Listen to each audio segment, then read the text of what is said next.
Martha pressed her hands against her empty belly and whispered to the child, who would never answer. 6 months. She'd carried him for 6 months before her body betrayed her. Now she stood in a strange town alone, divorced with nothing but $12 and a body the world had taught her to hate. Too fat, her husband had said. Too fat to keep a baby. Too fat to love. But tonight, she would hear something that changed everything: 2 children crying in the darkness and a desperate father's prayer. Subscribe to our channel and follow Martha's journey to the very end. Comment your city below. Let us know how far this story has traveled. The stagecoach dropped Martha Jane Holloway in Copper Creek, Texas, on the hottest day of July, 1879. She stepped down into the dust, her dress already damp with sweat, her carpetbag heavy in her hands. The sun hit her like a slap. She squinted against the glare, taking in the weathered storefronts, the horses tied to hitching posts, the people who stopped to stare. They always stared. Martha knew what they saw. A woman too big for her dress, too plain for pity, too old at 34 to start over. She lifted her chin and walked toward the general store. Inside, a woman behind the counter looked up. Gray hair, pinned tight spectacles perched on her nose, eyes sharp as a hawk's. "Can I help you?" Martha set down her bag. "I'm looking for work, ma'am. Cooking, cleaning, anything you might have." The woman's eyes traveled down Martha's body, then back up. Slow, deliberate. "We ain't hiring." Martha swallowed. "Perhaps you know someone who is. I'm a hard worker. I can cook so 10 children." The woman cut her off. "Try the saloon. They're always looking for entertainment." Martha's face burned. "I'm not that kind of woman." "Didn't say you were." The woman turned away. "Just said that's where the work is for women like you. Women like me." Martha picked up her bag and walked out into the punishing heat. She tried the hotel next, the boarding house, the restaurant. Every door the same answer. No work, no room, no place for a woman traveling alone with no husband and no references. By late afternoon, Martha sat on a bench outside the church, her feet aching, her hope bleeding out like water into sand. She had $9 left after the stagecoach fare, enough for maybe a week at the cheapest boarding house. Then nothing. "Lord," she whispered, "I don't know why you've brought me here.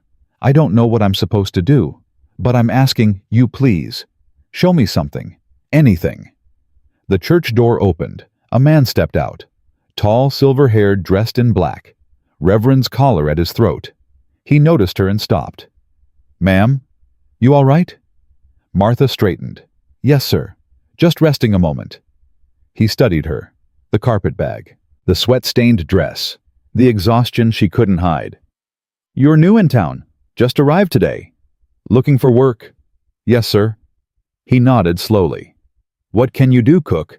"Clean. Sew. I raised my younger sisters.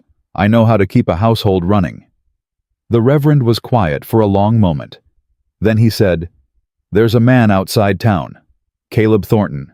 Lost his wife 8 months back. Got 2 young ones, a boy and a girl. His housekeeper died last month. He's been managing alone, but—" He shook his head. "It ain't going well." Martha's heart quickened. "He needs help. He needs a miracle."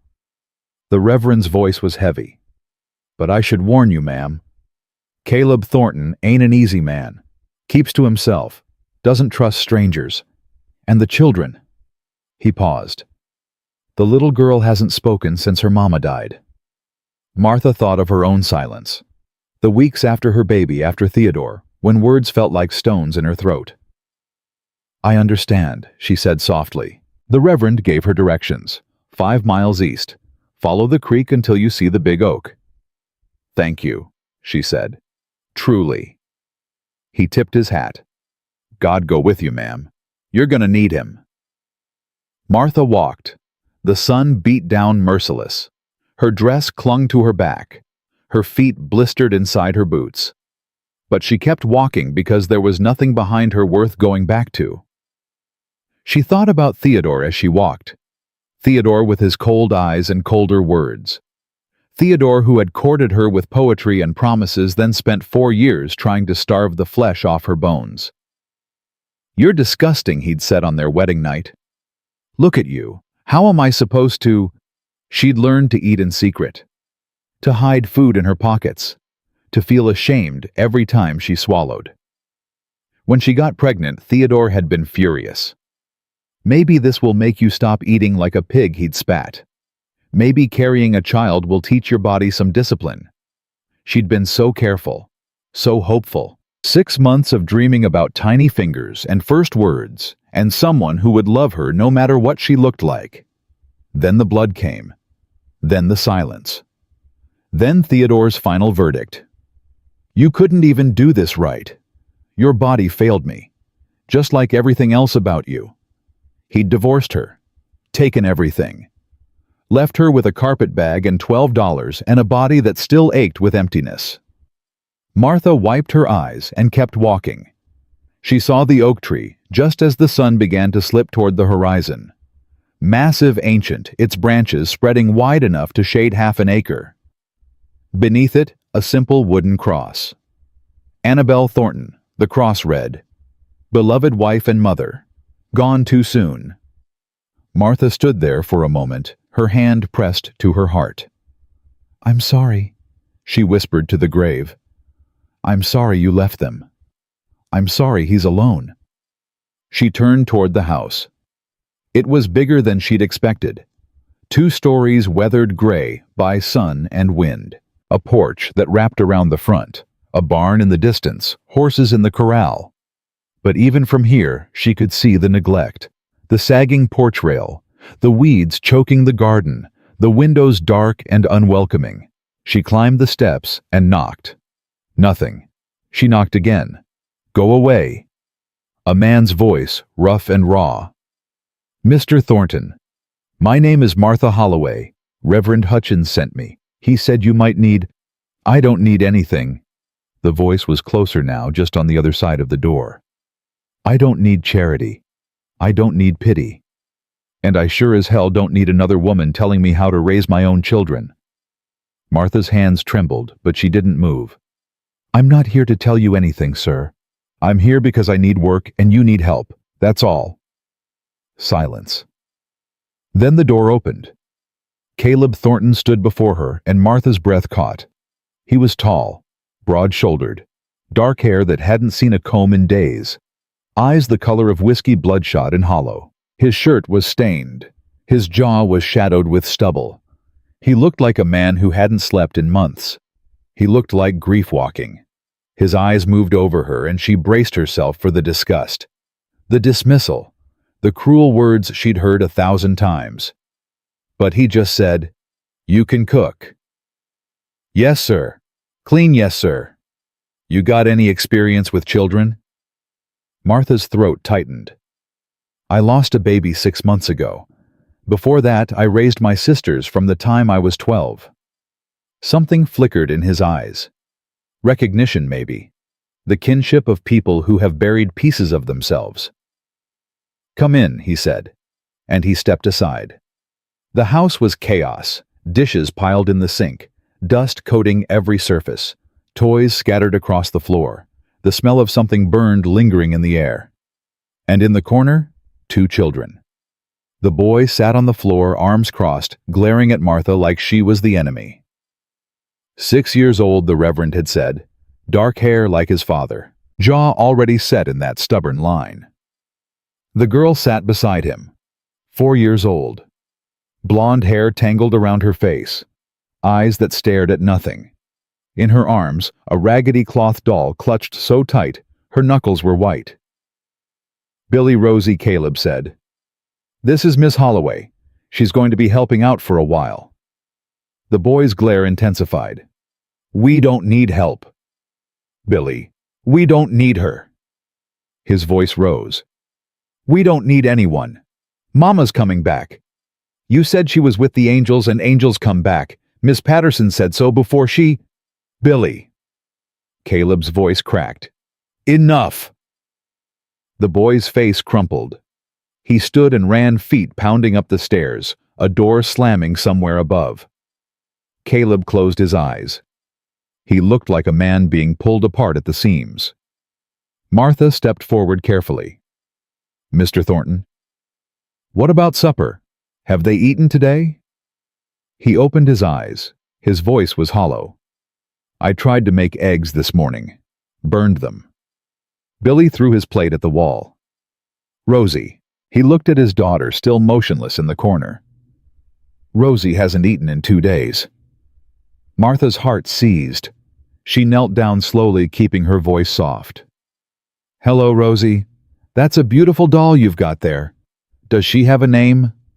"Nothing." The girl didn't even blink. "I had a doll when I was your age," Martha continued gently. "I called her Sweet Pea. She went everywhere with me. Does your doll like to eat supper? I bet she's hungry." Still nothing. But Martha saw it, a tiny flicker in those empty eyes. The ghost of awareness. "I'm going to make something special," Martha said. "Something your doll might like. You don't have to eat if you don't want to. But maybe you could just sit at the table and keep me company. I don't like being alone in the kitchen." She waited. Then slowly, so slowly, Martha almost missed it. Rosie's chin dipped. The smallest nod. Martha looked up at Caleb. He was staring at her like she'd just parted the Red Sea. She stood, smoothing her dress. "All right then. Mr. Thornton, if you could show me where things are in the kitchen, I'll get started." He led her through the chaos, opening cupboards and drawers with mechanical movements. "There's flour here, some salt pork in the cellar, eggs from the chickens if you can find where they're laying now." His voice was flat. "Mrs. Patterson used to—" He stopped. "Never mind. I'll figure it out," Martha said. She did. Within an hour, the smell of biscuits filled the house. Golden fluffy, the kind her mama used to make. She found some blackberry preserves in the back of a cupboard and set them on the table. Scrambled up the eggs with a little salt and the last of the cream. Billy had crept downstairs at some point, drawn by the smell. He sat at the table now, arms still crossed, but his eyes kept darting to the biscuits. Rosie sat beside him, doll in her lap, still silent. But she was at the table. That was something. Caleb stood in the doorway watching. Martha set the plates down. "There's no grace required, but I'd be grateful if someone could say one. I don't know the words your mama used, and I don't want to presume." The silence stretched. Then Billy muttered, "Mama used to say thank you for this food and please watch over us." "Amen." "That's a good grace," Martha said softly. "Would you like to say it?" Billy's jaw tightened, but his arms uncrossed. "Thank you for this food," he mumbled. "And please watch over us." "Amen." "Amen," Martha whispered. Caleb said nothing, but he sat down, and he ate. Rosie didn't touch her plate, but halfway through the meal her hand crept out and took a biscuit. She didn't eat it, just held it in her hand, pressed against her doll's face like she was feeding the doll instead of herself. Martha pretended not to notice. After supper, she washed the dishes while Caleb put the children to bed. She could hear him upstairs, his low voice murmuring through the floorboards. A lullaby, maybe. Or a prayer. When he came back down, his eyes were red. She pretended not to notice that either. "You've got a gift," he said quietly. "Rosie hasn't sat at a table in weeks." It wasn't a gift. Martha dried the last plate. It was just food. It was more than that. He leaned against the doorframe, arms crossed, watching her. "Why are you really here? Why would a woman like you end up in a godforsaken town like this, looking for work from a stranger?" Martha set down the plate. She could lie. She could give him the simple version, divorced, looking for work, just passing through. But something about the way he looked at her, not at her body, but at her, made her tell the truth. "My husband divorced me 4 months ago." She kept her voice steady. "I lost a baby at 6 months. He said my body failed him. Said I was too—" She swallowed. "He said I was too fat to love. Too fat to keep a baby. Too fat to be worth keeping." Caleb said nothing. "I had nothing," Martha continued. "No money, no family, nowhere to go. So I got on a stagecoach heading west and ended up here." She finally looked at him. "I'm not here because I think I can fix your family, Mr. Thornton. I'm here because I have nowhere else to go. And it seemed like maybe you needed someone who understands what it's like to lose everything." The silence between them stretched long and heavy. Then Caleb said, "Your husband was a fool." Martha blinked. "What?" He pushed off the doorframe, his voice rough. "Any man who throws away a woman who can make his children sit down and eat for the first time in weeks, any man who can't see past the outside to what's underneath, he's a fool. And he doesn't deserve another thought in your head." Martha's eyes stung. Nobody had ever. She'd spent 4 years being told she was worthless, 4 years believing it. And here was this broken man, this stranger looking at her like she mattered. She couldn't find words. Caleb's jaw tightened. "There's a room upstairs. End of the hall." "It was." He stopped. "It has a bed. Clean sheets. You'll have wages $20 a month plus room and board, if that's acceptable." "That's more than acceptable," Martha whispered. "Good." He turned to go, then paused. "Miss Holloway." "Yes." He didn't look back. "Thank you. For supper. For Rosie. Just thank you." He disappeared up the stairs. Martha stood alone in the quiet kitchen, her heart pounding. She thought about Theodore's voice in her head, too fat, too fat, too fat. She thought about Caleb's words, "Your husband was a fool." And for the first time in months, she felt something crack open inside her. Something that might have been hope. She picked up the lamp and climbed the stairs to her new room. The bed was simple, clean. A window looked out over the dark Texas plains. She sat on the edge of the mattress and pressed her hands to her chest. "Lord," she whispered, "I don't know what you're doing. I don't know why you brought me here. But those children downstairs, that man, they're hurting. And maybe I am too. Maybe we can help each other heal." She lay down, closed her eyes. And for the first time since she'd lost her baby, she slept without dreaming of blood. The next morning came brutal and bright. Martha was up before dawn habit from years of trying to please a man who could never be pleased. She washed her face, pinned up her hair, and headed downstairs to start breakfast. She found Rosie sitting on the kitchen floor. The little girl was still in her nightgown doll, clutched to her chest, staring at nothing.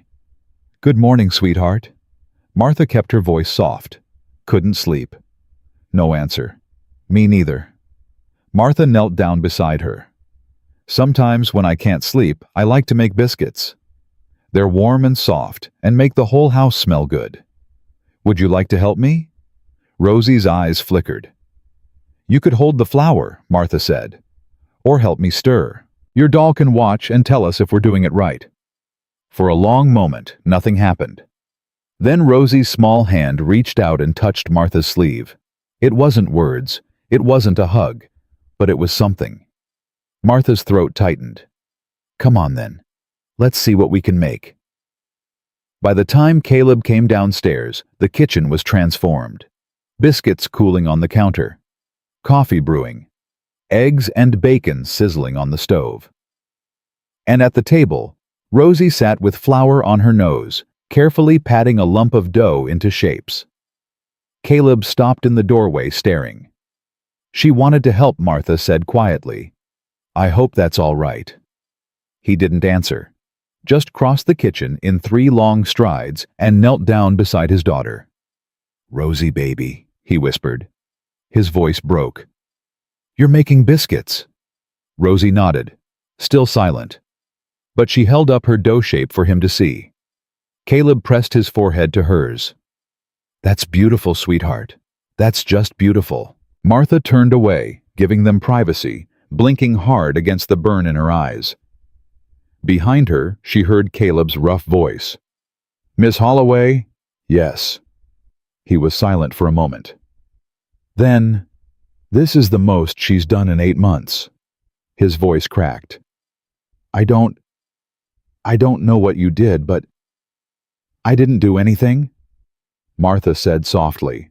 She turned back to face him. Sometimes people just need to be seen. That's all. Caleb looked at her, really looked at her, and Martha felt it again. That strange, terrifying, wonderful feeling of being seen herself. Billy came thundering down the stairs, breaking the moment. He stopped when he saw Rosie at the table, his face a complicated tangle of emotions. "She's making biscuits," Caleb said carefully. "You want to help." Billy's jaw tightened. "That's what Mama used to do." The words hung in the air, sharp and painful. Martha knelt down to his level. "Your mama must have been a wonderful cook. I bet she made the best biscuits in Texas." Billy's eyes filled. "She did." "Then we'll try to make her proud," Martha said gently. "What do you say?"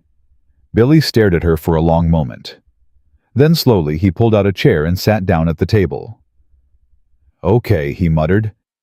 "But I'm not calling you Mama. Not ever. I wouldn't ask you to." Martha's voice was steady. "You can call me Miss Martha. Or just Martha. Whatever feels right." Billy nodded once, short and sharp. And just like that, the four of them sat together at the table. Not a family, not yet, but something real. After breakfast, Caleb headed out to the fields. "There's fences need mending," he said, pulling on his hat. "I'll be back by supper. You need anything?" "We'll be fine." Martha handed him a bundle wrapped in cloth. "Biscuits and salt pork. For later." He looked at the bundle in his hands like he didn't know what to do with it.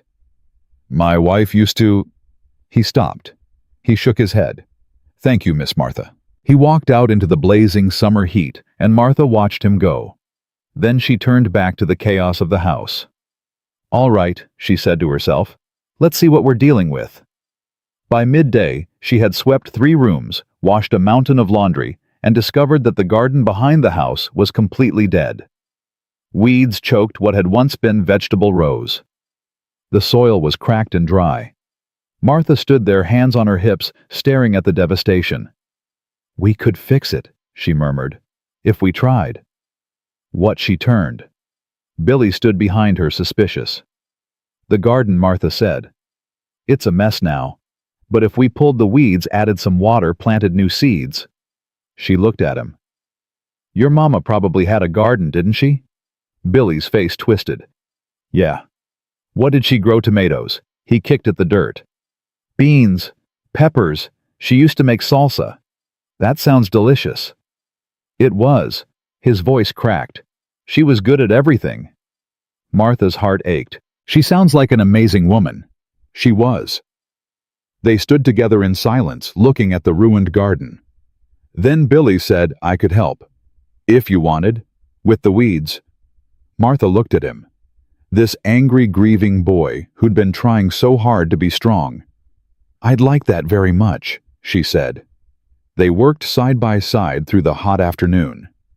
Billy showed her where his mother had kept the gardening tools, where the well was, what Annabelle had planted in each row.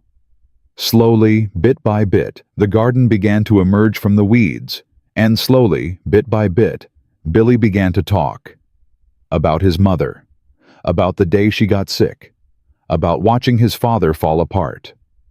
"Papa cries at night," he said quietly, pulling at a stubborn weed. "He thinks I don't hear him."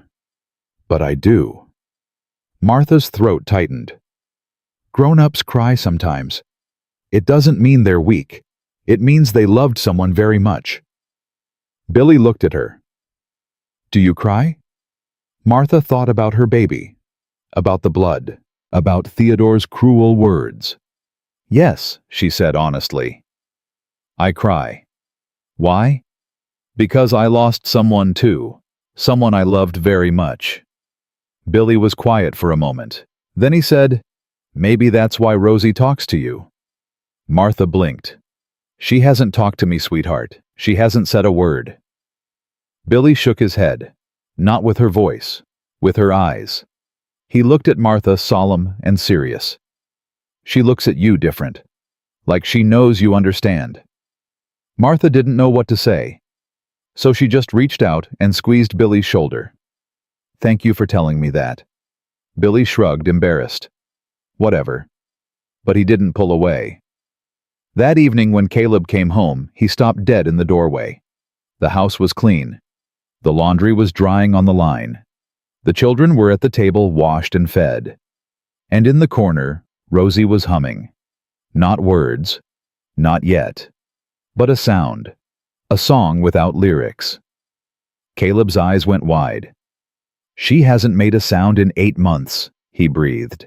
Not since Annabelle. Martha smiled softly. She helped with the dishes, and she found an old music box in the cupboard. It plays a lullaby. Annabelle's music box. Caleb's voice broke. I thought I'd hidden it away. Rosie found it. Martha's voice was gentle. She wound it up and just started humming along. Caleb crossed the room and knelt beside his daughter. His hands were shaking. Rosie, sweetheart, he whispered. You're singing. Rosie looked at him, and for the first time in 8 months, she reached up and touched his face. Papa, she whispered. Her voice was rusty, unused, beautiful. Papa's here. Caleb gathered her into his arms, sobbing openly, holding her like she might disappear.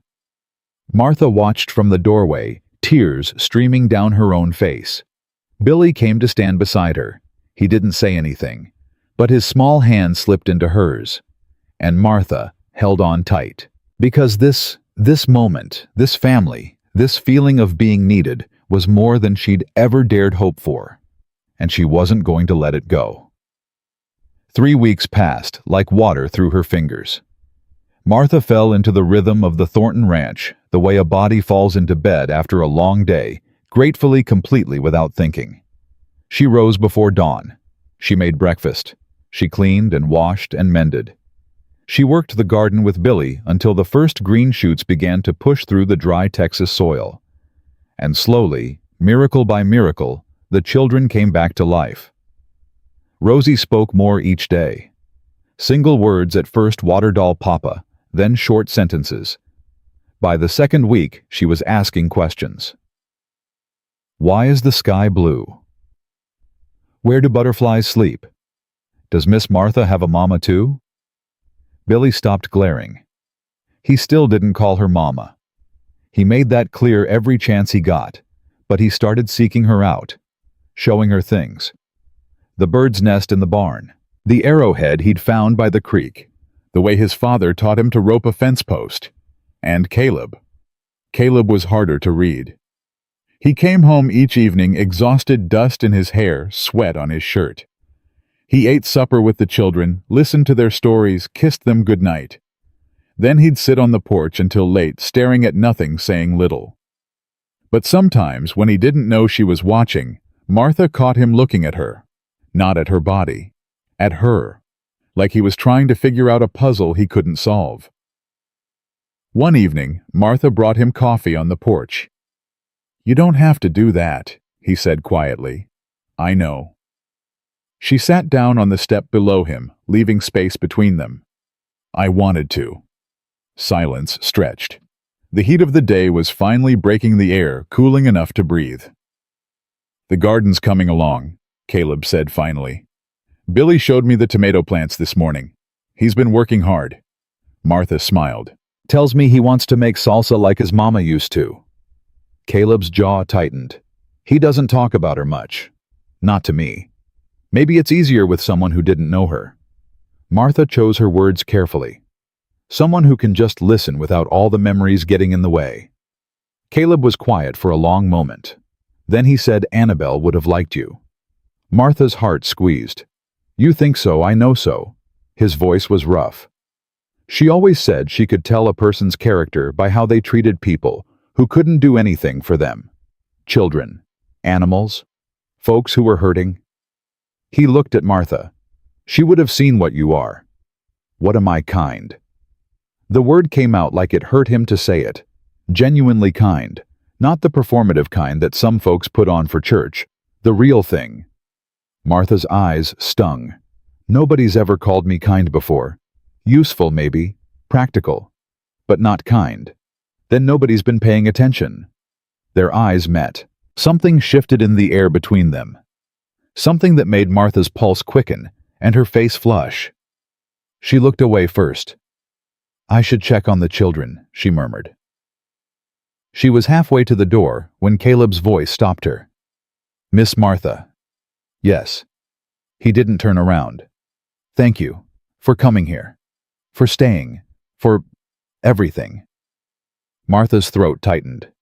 "You're welcome, Mr. Thornton."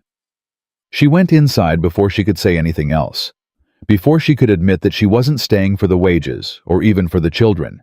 She was staying because for the first time in her life, she felt like she belonged somewhere. The trouble started on a Tuesday. Martha had taken the children into town for supplies. They needed flour sugar thread for mending. Simple things. But nothing in Copper Creek was ever simple. The moment they walked into the general store, conversations stopped. The woman behind the counter, the same one who'd turned Martha away that first day, looked at her like she was something scraped off a boot. "Mrs. Thornton's children," the woman said, "with the new help." The word dripped with meaning. "Miss Martha is our friend," Billy said loudly. "She makes the best biscuits in Texas." The woman's lips thinned. "I'm sure she does." Martha kept her voice steady. "Just flour and sugar today, please, and a spool of white thread." The woman moved slowly, deliberately, making them wait. Other customers came and went, served quickly, while Martha stood with the children in the corner, like they were contagious. Finally, the woman slid the supplies across the counter. "That'll be $3. Martha frowned. "That seems high for prices went up." The woman's smile was cold. Supply and demand. Take it or leave it. Martha counted out the coins, her face burning. As they left, she heard the whispers start. Living out there with him. Unmarried. Shameless. Poor Annabelle must be rolling in her grave. Did you see the size of her? No wonder she couldn't find a proper husband. Billy's hand tightened in Martha's. "They're mean," he said loudly. "Mama always said people who talk behind backs are just scared of their own shadows." "Billy." Martha squeezed his hand. "Don't. But they're lying about you. People say all kinds of things, sweetheart. What matters is what's true." But she could feel the words burrowing under her skin, finding all the old wounds Theodore had left. Too fat, shameless. No wonder she couldn't find a proper husband. They were almost to the wagon when a voice called out, "Well, well, if it ain't the Thornton brood." Martha turned. A man stood on the boardwalk. Tall, well-dressed, silver threads in his dark hair. He looked expensive in a way that felt deliberate. Calculated. "Mr. Blackwood." Billy's voice went flat. "Sir?" The man smiled, but it didn't reach his eyes. "William." "Young Rosalie." He looked at Martha, and his gaze traveled down her body in a way that made her skin crawl. "And who might this be?" Martha lifted her chin. "Martha Holloway, sir. I'm helping at the Thornton Ranch." Yes." Blackwood's smile widened. "I heard Caleb had acquired some domestic assistance." He stepped closer. "I'm Harrison Blackwood. I own the ranch just north of Thornton's land. We're neighbors in a manner of speaking." "Pleased to meet you, sir. Are you—" He studied her with cool amusement. "You know, Miss Holloway, it's a difficult life out here. Lonely, harsh. A woman in your position might find better opportunities elsewhere."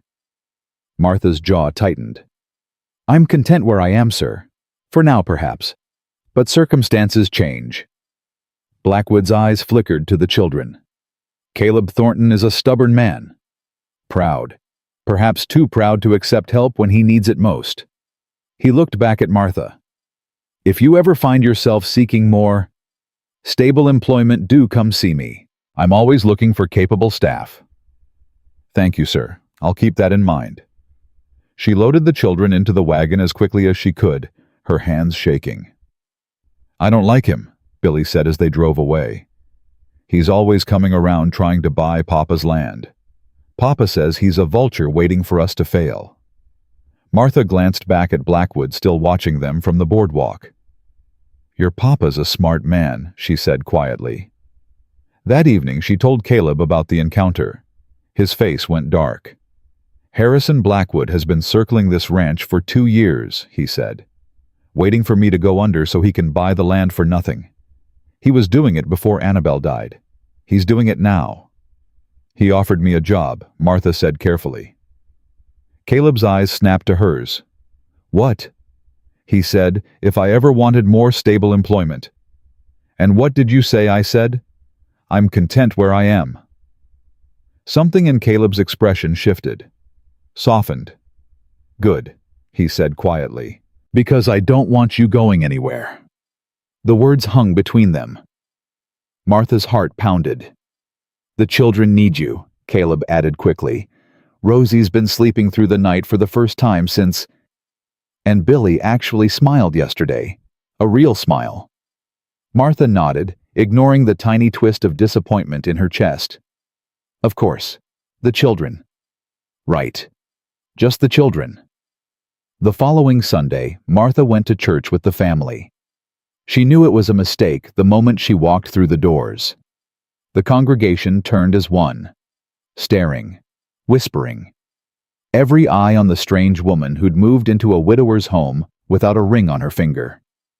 Martha kept her head high, walking beside Billy and Rosie, pretending she didn't hear the murmurs. Shameless. Look at her. No wonder she's desperate. Poor Caleb. Trapped by some scheming. Rosie tugged at Martha's hand. "Why are they looking at us funny?" Martha knelt down, smoothing Rosie's hair. "Sometimes people look at things they don't understand. It doesn't mean anything's wrong. It just means they haven't learned to see properly yet." Rosie nodded, accepting this. They found a pew near the back. Caleb sat on the end, shoulders tense, jaw rigid. Martha sat between him and the children, trying to make herself small. Reverend Hutchins took the pulpit. "Brothers and sisters," he began. "Today I want to talk about judgment." Martha's eyes lifted. The Reverend's gaze swept the congregation, lingering for just a moment on the whispering women in the front rows. In the book of Matthew, our Lord tells us, "Judge not lest ye be judged." He paused. It's easy to look at someone different from ourselves and decide we know their story. It's easy to see the outside and believe we understand the inside. But only God sees the heart. The whispers quieted. "I've watched something miraculous these past weeks," the Reverend continued. "I've watched a little girl who hadn't spoken in 8 months start to sing again.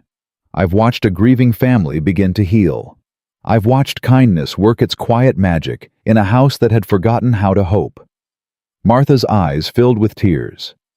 That, brothers and sisters, is the work of grace.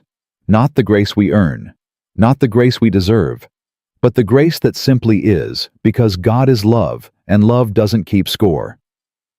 After the service, the Reverend stopped Martha at the door.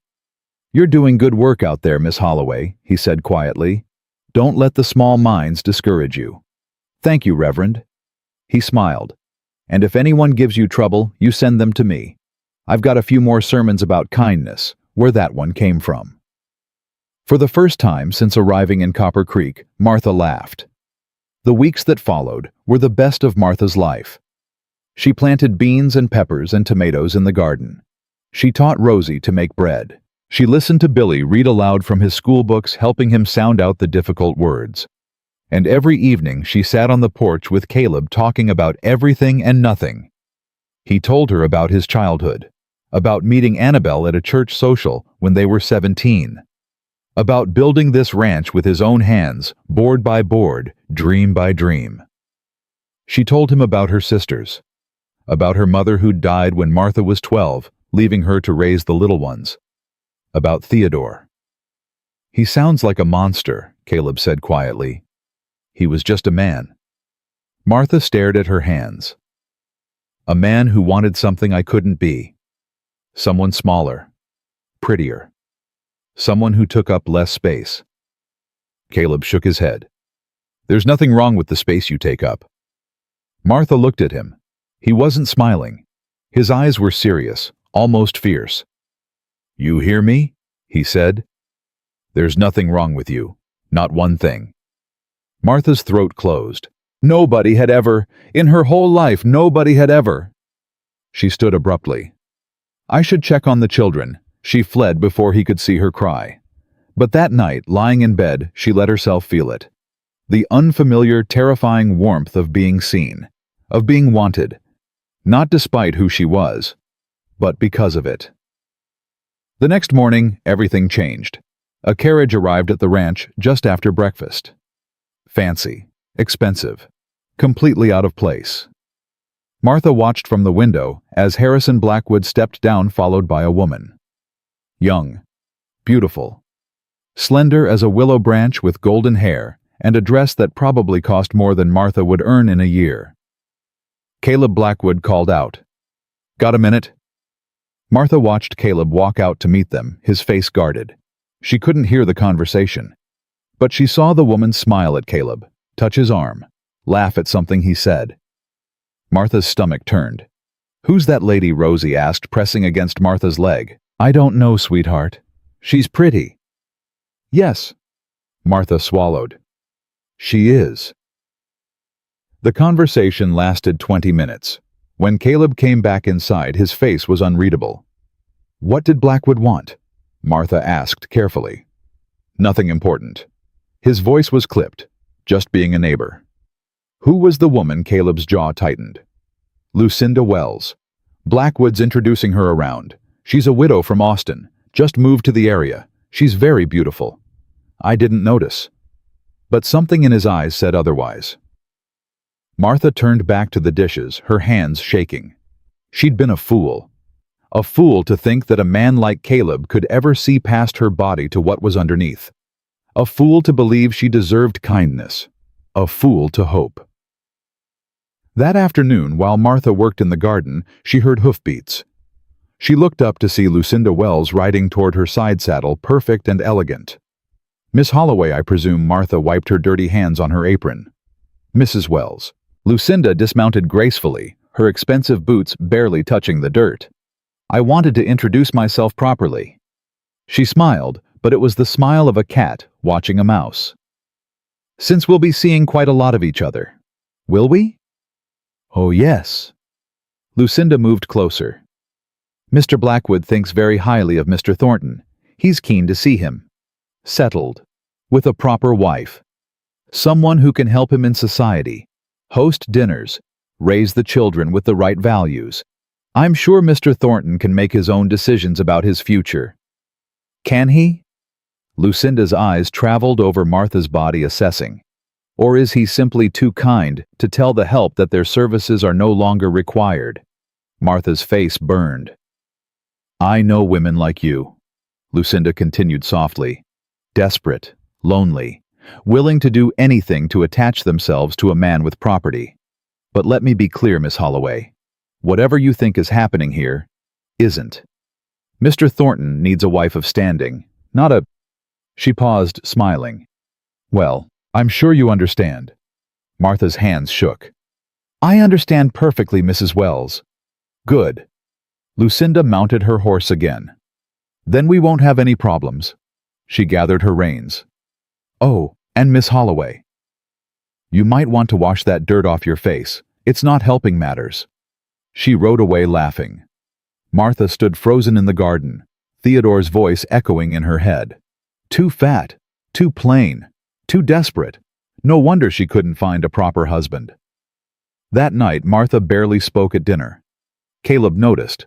After the children were in bed, he found her on the porch, staring at nothing. "What happened?" "Nothing." "Martha." His voice was firm. "What happened?" She turned to face him. "Why do you want me here, Mr. Thornton?"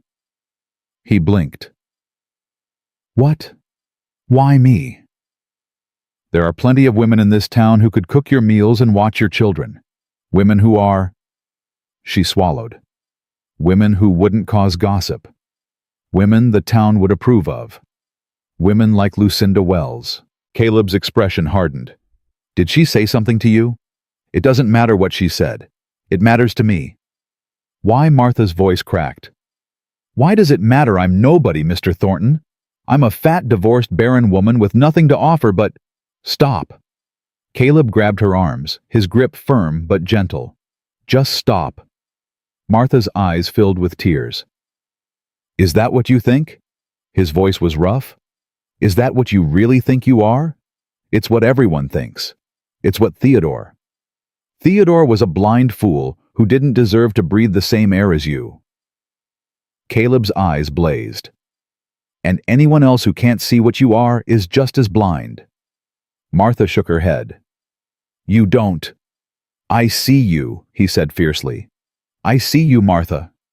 I see how you kneel down to talk to Rosie so she doesn't have to look up. I see how you let Billy teach you things you already know just so he can feel smart.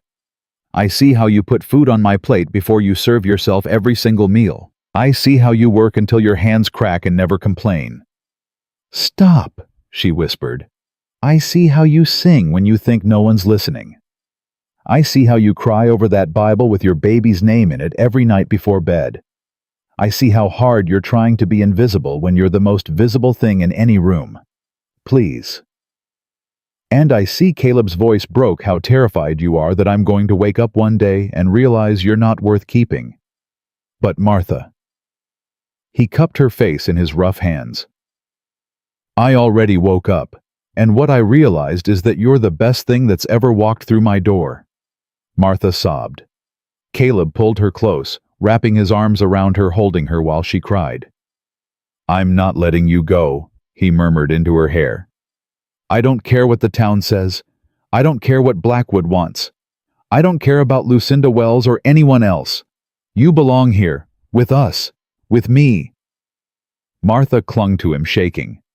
I'm scared, she whispered. Of what? That you'll change your mind. That you'll see me the way Theodore did. Caleb pulled back, looking into her eyes. Theodore saw what he wanted to see. A body, a possession, something to control.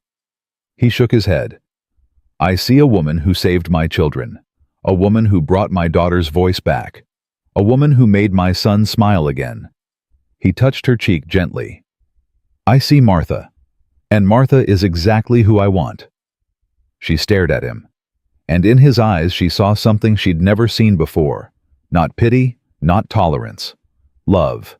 Real, terrifying, impossible love. Caleb, she breathed. He leaned closer, and just as their lips were about to meet Papa, they sprang apart. Rosie stood in the doorway, rubbing her eyes. I had a bad dream. Can Miss Martha come sing to me? Martha's face was crimson. Of course, sweetheart.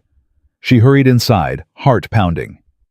Behind her, she heard Caleb exhale slowly. They didn't speak of it the next morning, but something had changed. When their fingers brushed passing dishes, they lingered. When their eyes met across the table, they held. And when Caleb left for the fields, he paused at the door.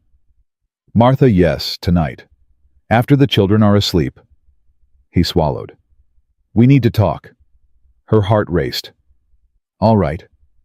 He nodded once and walked out into the summer sun. Martha spent the day in a daze, counting the hours until evening. She was washing dishes when she heard the wagon. She looked out the window expecting Caleb. But it wasn't Caleb. It was Harrison Blackwood. And he wasn't alone. 3 men rode with him. Big, armed. Martha's blood went cold. She grabbed the children, pushing them behind her. Billy, take Rosie upstairs. Lock the door. Don't come out until I say it's safe. But, now, Billy. He grabbed his sister's hand and ran. Martha walked onto the porch, heart hammering. Mr. Blackwood, Miss Holloway. He didn't dismount. Is Thornton here? He's in the fields. Pity. Blackwood smiled coldly. I was hoping to discuss a business matter. You can discuss it with me.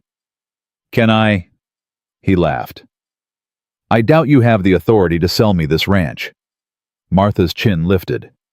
I doubt Mr. Thornton has any intention of selling. Intentions change.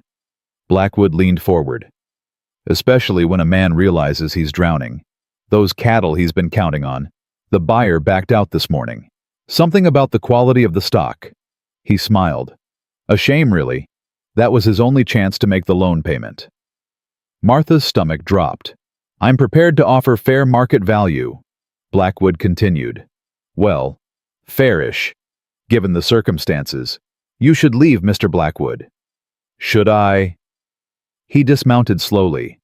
Or should I wait for Thornton to come home and face the facts? He walked toward the porch. This ranch is finished, Miss Holloway. The question is whether Caleb accepts my offer now or watches everything his father built get taken by the bank. Martha stood her ground. He'll find another buyer. Will he? Blackwood stopped at the bottom of the steps, looking up at her. In this market. With his reputation, he shook his head. Face it, Miss Holloway, you've attached yourself to a sinking ship. I'd rather sink with a good man than float with a snake. Blackwood's eyes flashed. Careful, he said softly. You don't want to make an enemy of me. I think I already have. They stared at each other. Then Blackwood smiled. We'll see, he said. We'll see. He mounted his horse and rode away, his men following. Martha watched until they disappeared over the horizon. Then she sank onto the porch steps, shaking. When Caleb came home that evening, she told him everything. His face went white. The buyer backed out. That's what Blackwood said. Caleb sat down heavily, pressing his hands to his face. That was our only chance, he said quietly. Without that sale, I can't make the loan payment. The bank will take everything. Martha's heart broke. There has to be another way. There isn't. His voice cracked. I've tried everything. Borrowed against everything. There's nothing left. Martha looked at this man, this good, stubborn, beautiful man, and something fierce rose up inside her. Then we fight, she said. With what? With whatever we have. She knelt beside him. You're not alone anymore, Caleb. I don't know how we'll do it, but we'll find a way. Together. He looked at her, eyes red. Why? Why do you care what happens to us? Martha took his face in her hands. Because you saw me, she said simply, when nobody else did. Because you gave me a home when I had nowhere to go. Because your children call me by name, and your daughter sings again, and your son smiles again, and I will not let Harrison Blackwood take that away from you. Martha. I love you, Caleb. The words came out before she could stop them. His eyes widened. I love you, she repeated, tears falling. I love your children. I love this ranch. I love the person I've become since I walked through your door. And I'm not giving that up without a fight. Caleb stared at her. Then he pulled her into his arms and kissed her. Not gently, not carefully, desperately. Like she was water and he was dying of thirst. When they finally broke apart, both breathing hard, he pressed his forehead to hers. Marry me, he whispered. What marry me? Tomorrow. Today. I don't care. Just say yes. Martha laughed through her tears. We've known each other 6 weeks. I've known you my whole life. I just didn't know where to find you. He pulled back, looking into her eyes. Say yes. Martha thought about Theodore, about all the years she'd spent believing she was worthless, about all the moments since coming here when Caleb had made her feel like she mattered. Yes, she breathed. Caleb kissed her again, and somewhere in the house, 2 children peeked through the upstairs window, watching their father kiss Miss Martha in the fading summer light. Rosie tugged Billy's sleeve. Does this mean she's staying? Billy smiled, really smiled for the first time since his mother died. Yeah, he said. I think it does. The news spread through Copper Creek like wildfire. Caleb Thornton was marrying the fat woman. Martha heard the whispers everywhere she went, at the general store, at the church, even from the ranch hands who rode past on their way to Blackwood's property. She pretended not to notice. But Caleb noticed. Ignore them, Martha said one morning when he came in from the barn with his jaw clenched tight. They don't matter. They're talking about you like you're trash. Let them talk. She handed him his coffee. Words can't hurt me anymore.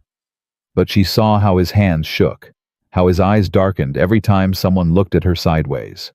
3 days before their wedding, Clara Mae Jenkins came to visit.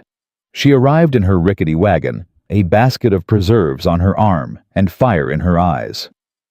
"You're really doing this," she said, settling into a chair at the kitchen table. "Marrying that stubborn fool." Martha smiled. "I am." Clara Mae studied her face. "You love him."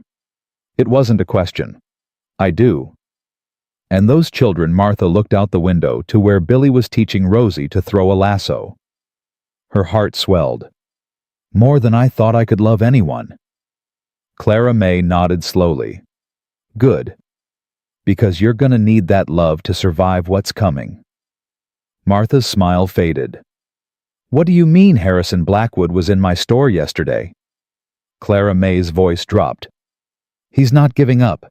He's been buying up Caleb's debts from every merchant in town. The bank loan isn't the only thing Thornton owes." Martha's blood went cold. "What feed store? Blacksmith? Lumber yard?" Clara Mae counted on her fingers. "Blackwood's bought all of it, and he's calling it due. All of it, the day after your wedding." "That's—" Martha's hands trembled. "That's hundreds of dollars, more like 1,000. We don't have that kind of money." "I know." Clara Mae's eyes were grim. "That's what he's counting on." Martha stood abruptly, pacing the kitchen. "Why? Why is he doing this?" "Because he wants this land." Clara Mae shook her head. "And because he wants Caleb destroyed. There's bad blood between those families going back 20 years. Something about Caleb's father and a business deal gone wrong. Blackwood never forgave it. But the children, the ranch, don't matter to him." Clara Mae stood. "I'm telling you this because you need to know what you're walking into. Marrying Caleb Thornton means taking on his enemies. All of them." Martha stopped pacing. She thought about Theodore, about running, about hiding, about all the years she'd spent making herself small to avoid conflict. Then she thought about Rosie's laughter, Billy's smile, Caleb's arms around her in the darkness. "I'm not running," she said quietly. Clara Mae smiled. "I didn't think you would." That evening Martha told Caleb what she'd learned. His face went white, then red, then white again. $1,000, maybe more. He slammed his fist against the table. "I'll kill him." "Caleb, I'll ride over there tonight and—" "And what?" Martha grabbed his arm. "Get yourself thrown in jail. Leave your children without a father. Leave me without a husband before we're even married." He stopped. His breath came in ragged gasps. "I can't lose this ranch." His voice broke. "My father built it. I promised him." "I know." Martha cupped his face. "But we'll find another way. There is no other way. There's always another way." She forced him to look at her. "We have 3 days. Let me think. Think about what I don't know yet. But I refuse to believe that Harrison Blackwood gets to win. Not after everything we've survived. Not after everything we've built." Caleb stared at her. "How can you be so calm? I'm not calm." Martha laughed bitterly. "I'm terrified. But I've spent my whole life being scared, and all it got me was a divorce and an empty belly. I'm done being scared." She kissed him hard. "We fight," she whispered against his lips. "Together. Until there's nothing left to fight with." Caleb pulled her close. "I don't deserve you." "Yes, you do." She pulled back. "We deserve each other. Now help me think." They stayed up all night. By dawn, they had a plan. It was a terrible plan. Desperate. Foolish. But it was something. Martha rode into town alone that morning. She went straight to the bank. The manager, a thin, nervous man named Cornelius Webb, looked up when she entered. "Miss Holloway." His voice was cautious. "How can I help you? I want to see the loan documents for the Thornton Ranch." Webb's eyebrows rose. "I'm not sure I'm about to marry Caleb Thornton. That makes his debts my concern." Webb hesitated. "Please," Martha said. "I need to understand what we're dealing with." Something in her voice must have reached him. He sighed, pulled out a folder, and spread the documents across his desk. Martha studied them carefully. It took almost an hour. But when she finally looked up, her heart was racing. "Mr. Webb," she said slowly, "this document says the loan was originally issued by First National in Austin." "That's correct. We purchased it when First National closed. And this clause here," she pointed, "it says the borrower has the right to renegotiate terms if the primary asset changes ownership." Webb frowned. "I don't—" "If Caleb Thornton were to transfer partial ownership of the ranch to someone else, say a spouse, would that trigger a renegotiation clause?" Webb's eyes widened. I would have to check." "Check, please." He disappeared into a back room. Martha waited, her pulse pounding in her ears. 15 minutes later, Webb returned. His face was pale. "You're right," he said quietly. "The clause is valid. If ownership changes, we're required to offer new terms. It was meant to protect the original borrower from predatory resale, but it works both ways." "Yes." Martha's smile was fierce. "Draw up the papers, Mr. Webb. The moment Caleb and I are married, I become part owner of that ranch. And when I do, I want new terms. Fair terms. Terms that don't allow Harrison Blackwood to call in debts whenever he pleases." Webb stared at her. "Miss Holloway," he said slowly, "you understand what you're doing. I'm protecting my family. Blackwood won't be happy. Blackwood can go straight to hell." Webb blinked. Then slowly he smiled. "I'll have the papers ready by tomorrow." Martha walked out of the bank with her head held high.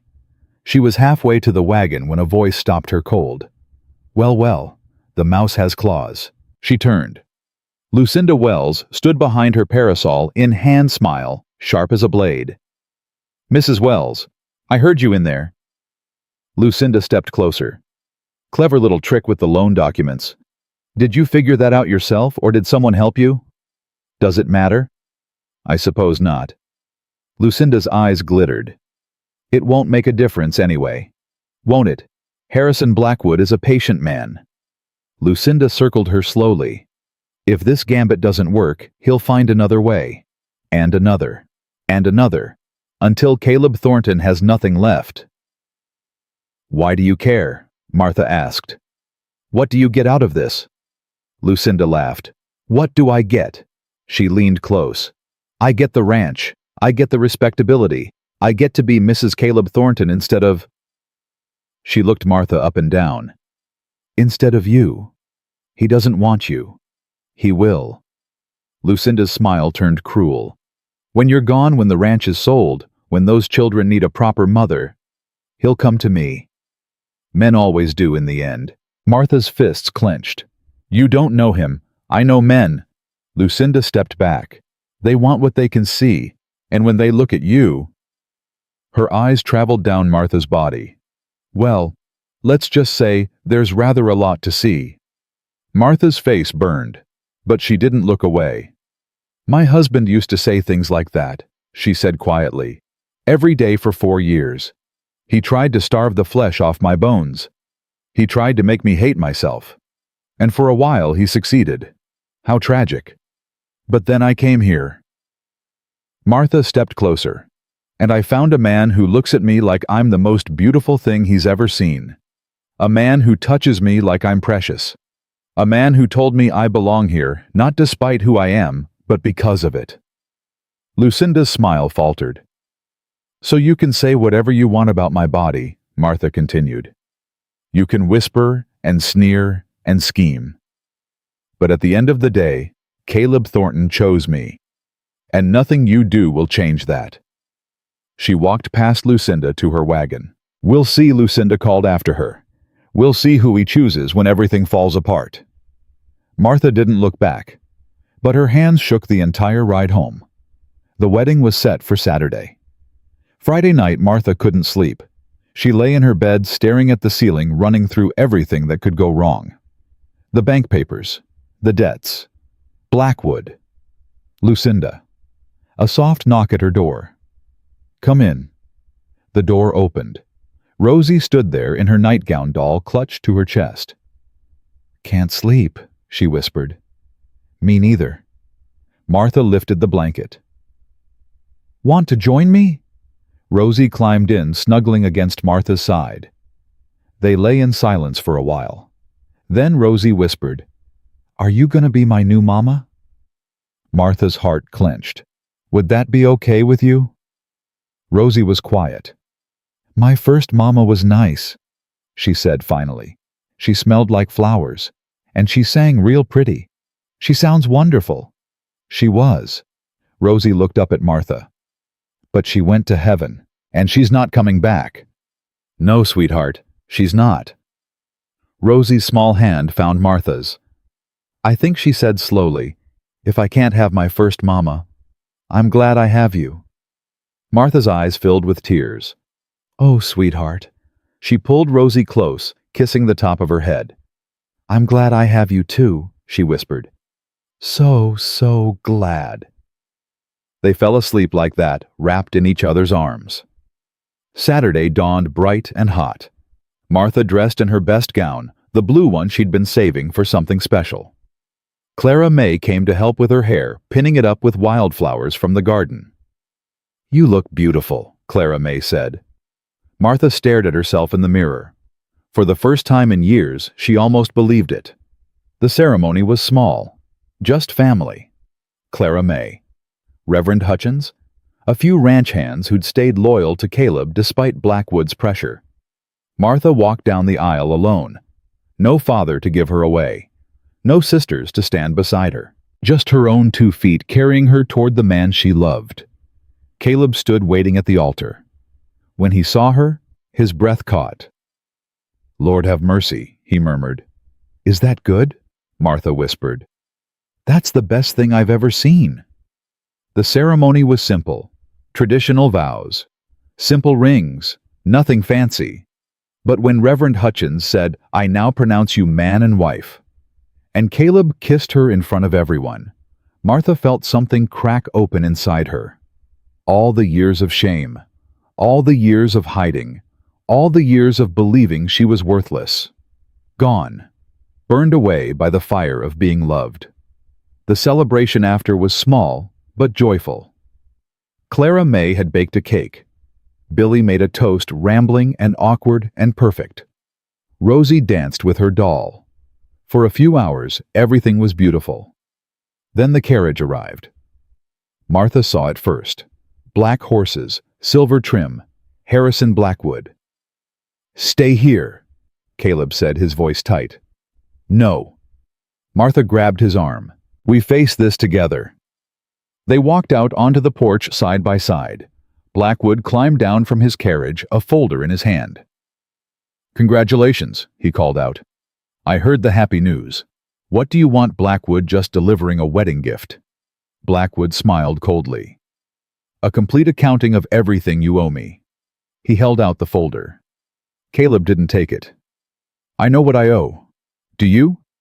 Blackwood flipped open the folder. Feed store, blacksmith, lumber yard, veterinary bills, seed loans. He looked up. It adds up to $1,247, due immediately. Martha's stomach dropped. More than they'd thought. Much more. That's impossible, Caleb said. Is it? Blackwood smiled. I have the documentation right here, all legal, all binding, all purchased at fair market value. He stepped closer. Face it, Thornton. You're finished. Sign over the ranch now and I'll forgive the debts. You and your wife can start over somewhere else. Martha stepped forward. Actually, Mr. Blackwood, she said clearly, I have documentation of my own. She pulled the bank papers from her pocket. Blackwood's eyes narrowed. What's that? As of this morning, I'm co-owner of this ranch. Martha unfolded the documents. Which means the original loan terms are now subject to renegotiation. The bank has agreed to new terms. Lower interest. Extended timeline. You can't. I can. Martha met his eyes. I did. Blackwood's face went red. Those debts I purchased are still valid. Martha agreed. But they're no longer due immediately. Under the new loan terms, we have 2 years to pay them. With interest, of course. She smiled. Fair interest. Reasonable interest. Blackwood's jaw worked. This isn't over, he said finally. No. Martha stepped closer. It isn't. Because every time you come after us, we'll find a way to fight back. Every scheme, every trick, every dirty deal will match it. This ranch belongs to the Thorntons, and now it belongs to me too, and I will not let you take it. Blackwood stared at her. For a long moment, nobody moved. Then Blackwood laughed. You think you've won? He shook his head. You've bought yourself time, that's all. 2 years isn't forever. And accidents happen on ranches. Fires, stampedes. He looked at the children watching from the window. All sorts of accidents. Martha's blood went cold. Are you threatening my family? I'm stating facts. Blackwood climbed back into his carriage. Enjoy your wedding night, Mrs. Thornton. Make the most of it. He drove away into the gathering darkness. Caleb's hands were shaking. He threatened the children. I know. Martha. He threatened, I know. She grabbed his face. But we're not running. We're not hiding. We stand our ground. And if he comes back, then we'll be ready. She kissed him hard. Inside the house, Billy and Rosie pressed their faces to the window. Is the bad man gone? Rosie whispered. For now, Billy said quietly, but I don't think he's done. He put his arm around his sister. Don't worry, he said. Papa won't let anything happen to us. And Miss Martha, Rosie added. Billy nodded slowly. And Miss Martha. That night, Martha lay in Caleb's arms listening to his heartbeat. We should leave, he said quietly. Start over somewhere Blackwood can't find us, and let him win. It's not about winning.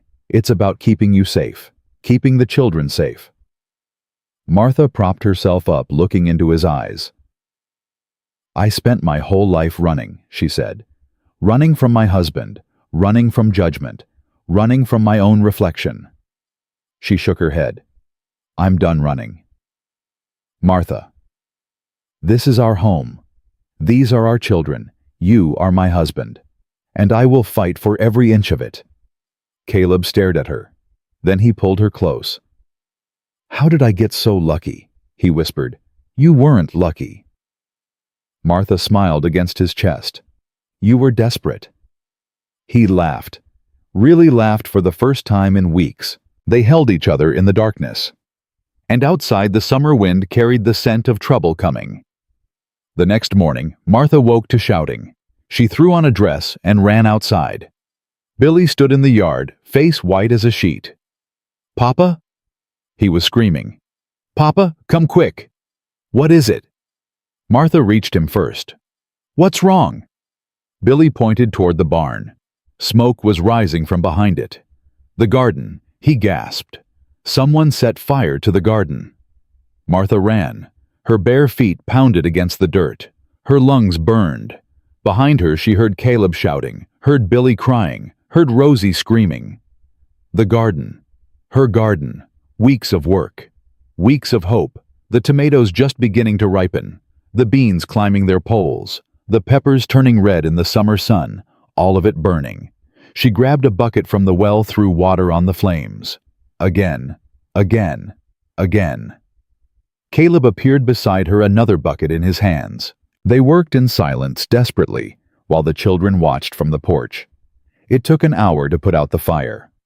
When it was done, Martha stood in the ashes, her nightgown soaked, her hands black with soot. Everything was gone. Every single plant, every seed, every green thing she'd coaxed from the dry Texas earth. Destroyed. Martha. Caleb's voice was gentle. Martha, come inside. She didn't move. I built this, she whispered. I built it from nothing. Billy helped me. We worked every day. I know. It was proof. Her voice cracked. Proof that I could make something grow. That my body wasn't just... She couldn't finish. Caleb wrapped his arms around her, holding her while she shook. "We'll plant again," he said quietly. "He'll just burn it again. Then we'll plant again after that." Martha pulled back, looking into his eyes. How long do we keep rebuilding while he keeps destroying? As long as it takes." But the exhaustion in his voice told her something different. He was breaking. They both were. That afternoon, Reverend Hutchins came to visit. He stood in the ruined garden, shaking his head. "This is criminal," he said. "Arson, destruction of property." "Can't prove it was Blackwood," Caleb said flatly. "Who else would it be? Doesn't matter who we know. Matters who we can prove." The Reverend was quiet for a long moment. "The town is talking," he said finally. "Some folks are concerned. Concerned about what? About you. About your family." He hesitated. "About whether you can survive this." Martha's jaw tightened. "We'll survive. I believe you. But there are others who think—" He trailed off. "Think what?" "Think maybe it would be easier for everyone if you just accepted Blackwood's offer." Martha stared at him. "You're telling us to give up." "I'm telling you what people are saying." The Reverend's voice was heavy. "I'm telling you that Blackwood has friends on the town council, friends in the sheriff's office, friends everywhere that matters." "And what about us? Who are our friends?" The Reverend met her eyes. "Me," he said quietly. "Clara May. A few others. But Martha, we're outnumbered. Then we'll fight outnumbered." The Reverend smiled sadly. "I was hoping you'd say that." He reached into his coat and pulled out an envelope. "What's this?" Caleb asked. "A collection." The Reverend handed it over. "From folks who believe in you. It's not much, $112, but it's a start." Caleb's hands trembled. "We can't accept this." "You can, and you will." The Reverend's voice was firm. "Pride is a luxury you can't afford right now, Caleb. Take the help, use it. And when you're back on your feet, pay it forward to someone else who needs it." Martha's eyes filled with tears. "Why are you doing this?" "Because it's right." The Reverend looked at the ruined garden. "And because I've watched that woman turn 2 broken children into a family again. That's worth fighting for." He tipped his hat and walked away. Caleb stood, holding the envelope, staring at it, like he didn't know what to do. $112, Martha said softly. "It's not enough. It's a start." That night, Martha couldn't sleep. She kept seeing the garden burning, kept smelling the smoke, kept hearing Theodore's voice in her head. "Your body fails at everything. Growing a baby, growing a garden, growing anything worth keeping." She slipped out of bed and went downstairs. Rosie was sitting on the kitchen floor. "Sweetheart?" Martha knelt beside her. "Another bad dream." Rosie shook her head. "I heard you crying." Martha's heart clenched. "I'm sorry. I didn't mean to wake you. Are you sad about the garden?" "Yes." Rosie reached into the pocket of her nightgown and pulled something out. "I saved this." Martha looked down. A tomato. Small. Green. Not yet ripe, but alive. "It fell off before the fire," Rosie whispered. "I picked it up. Is that okay?" Martha's eyes overflowed. "That's more than okay." She pulled Rosie close. "That's perfect. Can we plant it again?" "We can try." "Good." Rosie yawned against Martha's shoulder. "Because I liked watching things grow." "Me too, sweetheart." "Me too." The next morning, Martha planted the green tomato in a pot on the windowsill. It probably wouldn't survive. It was too young, too damaged, pulled from its vine before it was ready. But she planted it anyway, because some things were worth hoping for, even when hope seemed foolish. 3 days later, Lucinda Wells came to the ranch. She arrived alone, riding side saddle, looking as perfect as always. Martha saw her coming and stepped onto the porch. "Mrs. Wells." "Mrs. Thornton." Lucinda's smile was sharp. "Congratulations on your marriage. I hear it was eventful. If you came to gloat about the garden, I came to make you an offer.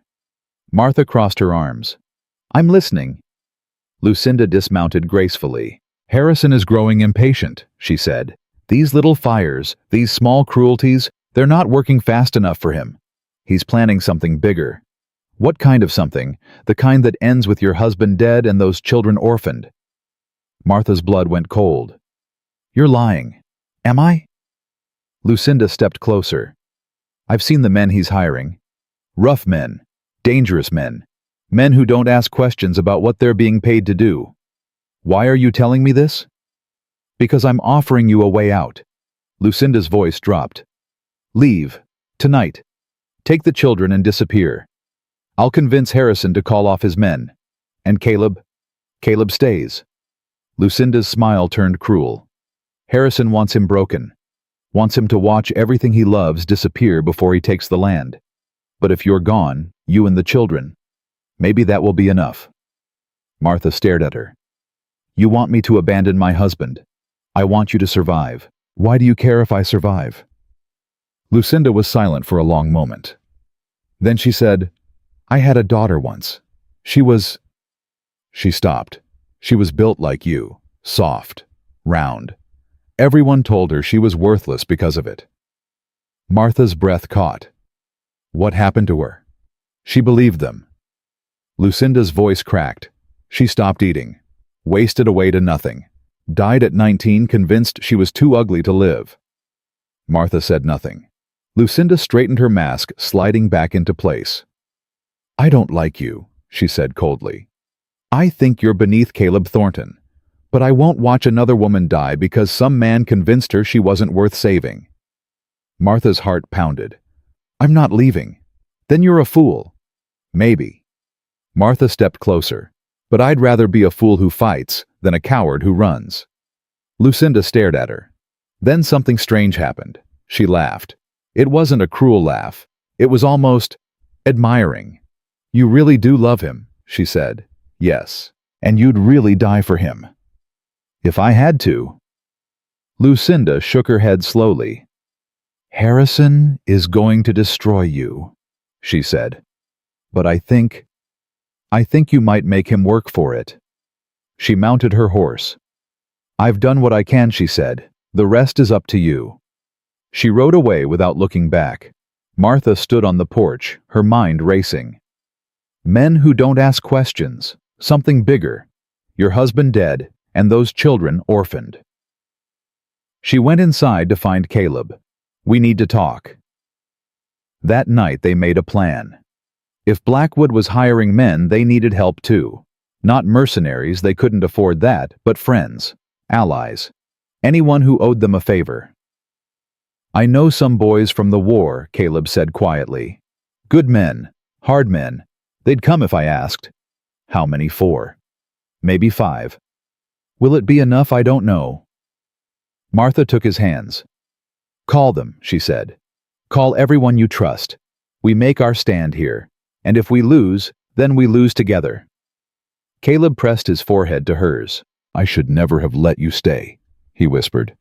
Should have sent you away that first night. Kept you safe. I wouldn't have gone. I know. His voice broke. That's what scares me. The next week was tense. Caleb's friends arrived one by one. Rough men with hard eyes and steady hands. They camped around the property waiting. Martha kept the children inside as much as possible. Rosie didn't understand why she couldn't play in the yard. Billy understood too well. They're coming for us, he said one afternoon. Aren't they? Martha didn't lie. Yes. Will Papa stop them? He'll try. Billy was quiet. Then he said, I want to help. Absolutely not. I can shoot. Papa taught me. I'm good at it. You're 6 years old, almost 7. Billy's jaw set in that stubborn way. Mama would have let me help. Your mama would have wanted you safe. Mama said the Thorntons don't run from fights. Martha knelt down, taking his face in her hands. Listen to me, she said fiercely. Being brave doesn't mean fighting. Sometimes being brave means protecting the people who can't protect themselves. She looked at Rosie playing quietly with her doll. Your sister needs you. If something happens, if anything happens, you grab her and you run. You find Clara May in town. You stay safe. But promise me, Billy. His eyes filled with tears. I promise. Good boy. She pulled him close, holding him tight. The attack came at midnight. Martha was asleep when she heard the first gunshot. She bolted upright. Caleb was already gone, his side of the bed empty. Get the children. His voice echoed from somewhere outside. Get them to the cellar. Martha ran. She grabbed Rosie from her bed, shook Billy awake. Now, move. Don't look back. They ran through the dark house past the windows where shadows moved past the sounds of shouting and gunfire. The cellar door was behind the kitchen. Martha threw it open and pushed the children down the stairs. Stay here, she said. Don't come out until I come get you. Mama Rosie started. Martha's heart seized. Mama. She'd called her Mama. I'll be right back, Martha whispered. I promise. She closed the cellar door and ran back outside. The yard was chaos. Men on horseback, torches blazing, gunshots splitting the night. Caleb crouched behind the water trough rifle in his hands. How many? Martha shouted. At least a dozen, more than we expected. A bullet whizzed past Martha's head. Get down! Caleb grabbed her, pulling her behind the trough.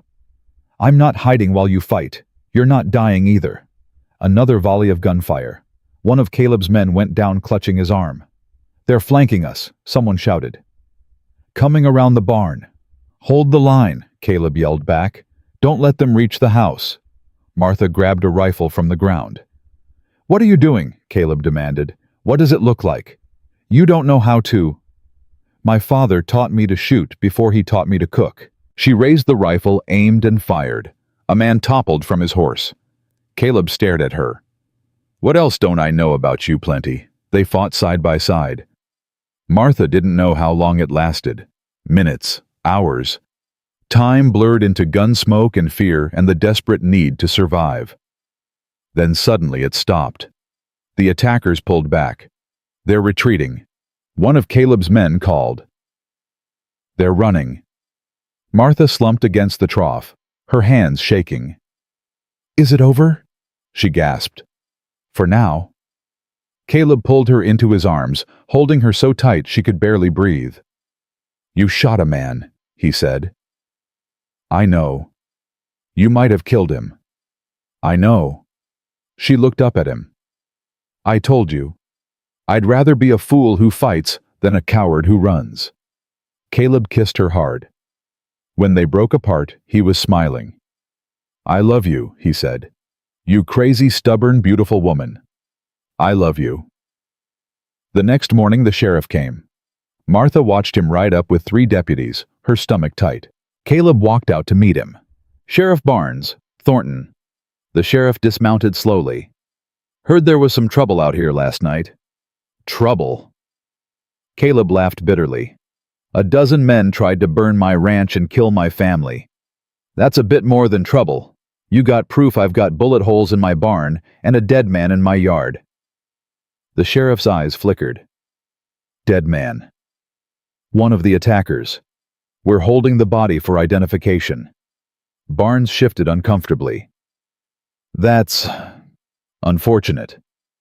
Unfortunate. Caleb stepped closer. Harrison Blackwood sent armed men to murder my wife and children, and you call it unfortunate. Now hold on. Barnes held up his hands. You can't just accuse the dead man as carrying Blackwood's brand on his horse. Barnes went pale. That doesn't prove it proves enough. Caleb's voice turned cold. What's Blackwood paying you, Barnes? What's your price for looking the other way while children die? The sheriff's face darkened. Watch yourself, Thornton. Or what?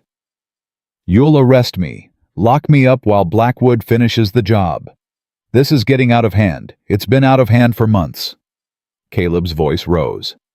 But you didn't care when he was just buying up debts. You didn't care when he burned our garden. You only care now because I've got a body with his brand on it. Martha stepped forward. "Sheriff Barnes," she said quietly, "I'd like to make a formal complaint." Barnes looked at her. "Ma'am, attempted murder, arson, conspiracy to commit grievous harm. I want it on record. Ma'am, I don't think I didn't ask what you think." Martha's voice was steel. "I asked for a formal complaint. Are you refusing?" Barnes swallowed. "No, ma'am." "Good." Martha smiled coldly. "Because I'd hate for the newspapers in Austin to hear that the sheriff of Copper Creek refused to take a complaint about attempted murder. That's the kind of story that ends careers." Barnes stared at her. Then he sighed. "I'll take your complaint," he said heavily, "but I can't promise anything."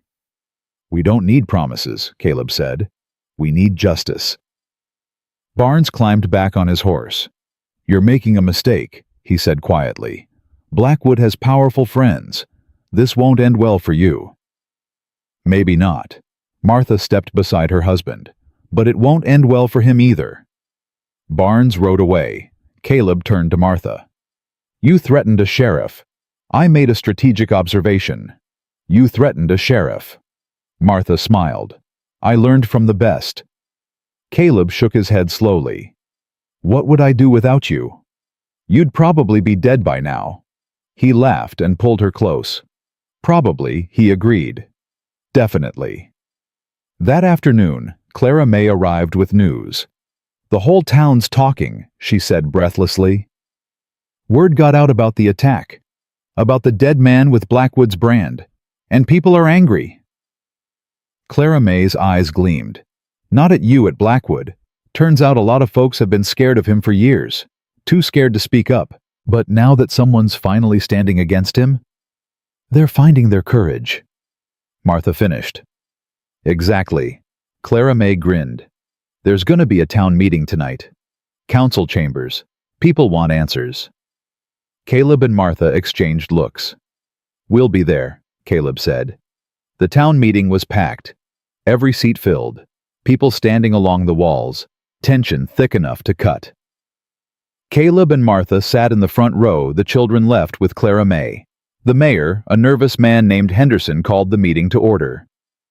"We're here to discuss recent events," he said carefully. "There have been concerns raised about Harrison Blackwood tried to murder the Thornton family." The voice came from the back of the room.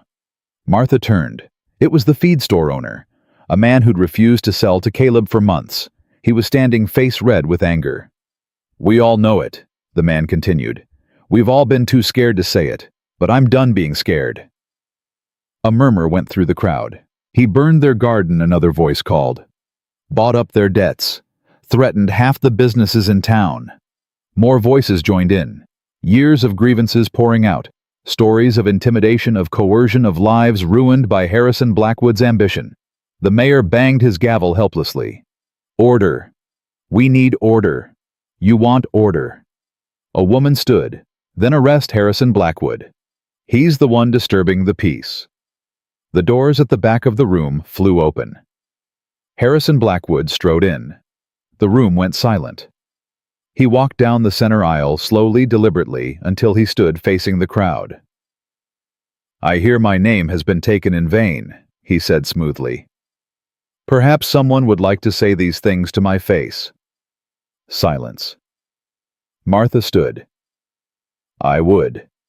Blackwood turned to her, eyebrows raised. "Mrs. Thornton, what a surprise. You sent men to kill my family." "Prove it. I have a dead man with your brand on his horse. Horses get stolen." Blackwood smiled. "Happens all the time." Martha stepped closer. "You've been terrorizing this town for years," she said clearly. "Buying up debts, threatening businesses, destroying anyone who stands in your way. But it ends tonight." "Does it?" Blackwood laughed. "And who's going to stop me?" "You know." Martha looked around the room. "All of us." The feed store owner stood. Then the blacksmith. Then the veterinarian. The lumber yard owner. The school teacher. One by one, the people of Copper Creek rose to their feet. "This is ridiculous," Blackwood sputtered. You can't. We can, the mayor said quietly. And we are. He looked at Blackwood, and for the first time there was steel in his voice. Harrison Blackwood, you are no longer welcome in this town. Leave now and don't come back. You can't banish me. I have rights. I have property. Your property will be seized to pay restitution to the families you've harmed. The mayor's voice grew stronger. Starting with the Thorntons. Blackwood's face went purple. This isn't over, he hissed. He turned and stormed out. The room erupted in cheers. Martha stood frozen, unable to believe what had just happened. Caleb grabbed her, spinning her around. You did it? He breathed. You actually did it. We did it. No. He cupped her face. You showed them how to fight. You showed them they could win. Martha looked around at the celebrating crowd. At Clara May, wiping tears from her eyes. At the Reverend, nodding slowly. At all the people who'd found their courage because one fat woman refused to be afraid. She turned back to Caleb. Take me home, she whispered. He smiled. Yes, ma'am. The weeks after the town meeting passed in a blur of rebuilding. Blackwood's property was seized by the county. His debts were forgiven. The families he'd terrorized received compensation from his accounts, and the Thornton Ranch, for the first time in years, was free. Martha stood in the empty garden plot, hands on her hips, surveying the scorched earth. We'll start again, Caleb said, coming up behind her. I know. He wrapped his arms around her waist. Bigger this time. Better. Martha leaned back against him. The tomato on the windowsill survived. Did it? It's got a tiny sprout. She smiled. Rosie's been watering it every morning. That girl loves you. Martha's heart swelled. I love her too.